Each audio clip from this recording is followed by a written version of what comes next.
Nah, itu perintah Al-Quran. Kenapa kita tidak junjung tinggi itu? Terlalu banyak orang beragama, tapi dia tidak mengerti siapa Tuhannya yang dia sembah. Salam hormat saya kepada Bang Ali Mukhtar Ngabalin. Izinkan saya menanggapi ceramah Anda. Bapak mengatakan perintah Al-Quran. Seolah-olah dalam pembicaraan Bapak itu Bapaklah yang pintar, Bapaklah yang tahu soal agama.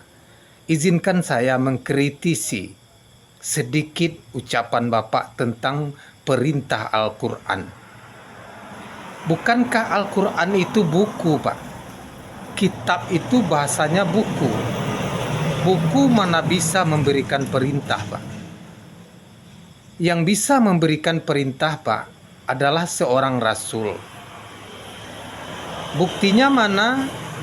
Dalam surat An-Nisa ayat 80 yang berbunyi Bismillahirrahmanirrahim, mayyutir rasul pakas atallahu wa man tawalla fa arsalnaka alaihim hafiza.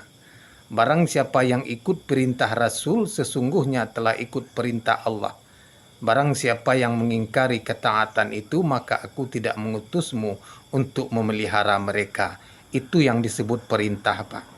Kalau dibaca kitab Quran itu dibaca, Pak. Kalau dibaca itu namanya peringatan, bukan perintah. Mana bisa buku memerintah? Kitab itu hanya petunjuk, tidak bisa memberi perintah. Kalau kita baca itu namanya peringatan untuk kita, pedoman.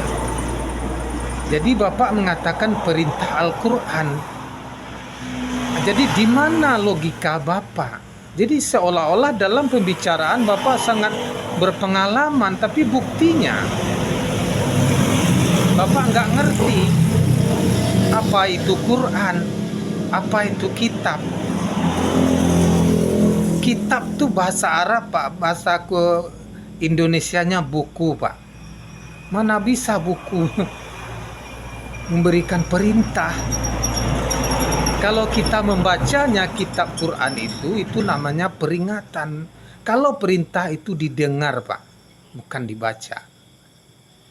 Perintah itu langsung, itu yang disebut perintah. Gara-gara kita tidak memahami inilah, maka kita tersesat, salah paham, tidak bisa membedakan mana perintah, mana yang peringatan. Kalau kita membaca itu namanya peringatan, perintah itu langsung. Pak Ngabalin, pergi kamu ke sana. Nah, itu perintah saya. Pak Ngabalin, kamu jangan banyak omong. Nah, itu perintah, Pak. Itu saya contohkan. Jadi Pak Ngabalin jangan macam-macam. Nah, itu perintah, Pak. Dah Bapak Ngabalin diam saja. Nah, ini contoh-contoh perintah, Pak. Jadi Bapak mengatakan perintah Quran. Jadi Bapak juga nggak paham. Kalau Quran itu dibaca. Kalau dibaca itu namanya peringatan, bukan perintah. Jadi kita harus bisa membedakan mana perintah dan mana yang peringatan. Ini jangan Bapak emosi dalam urusan agama. Jadi Bapak Mukhtar Ngabalin nggak cocok untuk bicara soal agama. Bapak cocoknya bicara soal gangster, perkelahian, pertempuran. Ini Bapak cocok. Nah, jadi kalau urusan agama itu harus dengan kelembutan, Pak. Harus dengan ramah tamah. Harus dengan adab tertib sopan santun, lemah lembut. Begitu kalau kita ingin menyampaikan risalah agama, nggak boleh emosi, Pak. Jadi nada bicara Bapak itu nada emosi, walaupun Bapak tidak emosi. Itu bukan cara yang baik untuk menyampaikan risalah agama.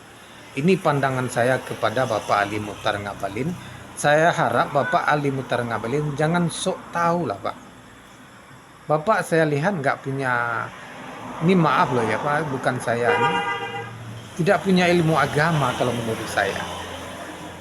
Yang tahu Bapak ketahui hanya syariat. Orang yang punya ilmu agama itu orang-orang yang bertemu dengan Allah ataupun Rasulnya. Sebab awal agama mengenal Allah, awaludini ma'rifatullah. Awal agama mengenal Allah. Bukan hanya namanya tetapi juga wujudnya. Mana wujudnya Allah? Rasulun minallahi ya'lusuhu pamutahara, yaitu seorang rasul dari Allah yang membacakan lembaran-lembaran yang suci. Inilah perwujudan dari Allah itu. Buktinya ayat yang saya sampaikan tadi, mayutir rasul pakas atallahu wa man tawalla fa arsalnaka alaihim hafiza. Surat An-Nisa ayat 80. Barang siapa yang ikut perintah rasul, sesungguhnya telah ikut perintah Allah. Nah, nampak? Ini buktinya bahwa perwujudan Allah itu ada pada rasulnya. Barang siapa yang ikut perintah Rasul, sesungguhnya telah ikut perintah Allah. Barang siapa yang mengingkari ketaatan itu, maka aku tidak mengutusmu untuk memelihara mereka. Jadi paham ya Pak Mukhtar Ngabalin. Jadi saya harap Bapak jangan sok pintar, jangan sok tahu. Kalau Bapak ingin bicara soal agama, tolong suaranya dilembutkan sedikit. Itu pandangan saya. Terima kasih atas segala perhatian. Mohon maaf atas segala kekurangan. Pusikum manafsi bitaqwallah. Assalamualaikum warahmatullahi wabarakatuh. Salam sejahtera untuk kita semua. Salam hormat. Bang Ali Mukhtar Ngabalin.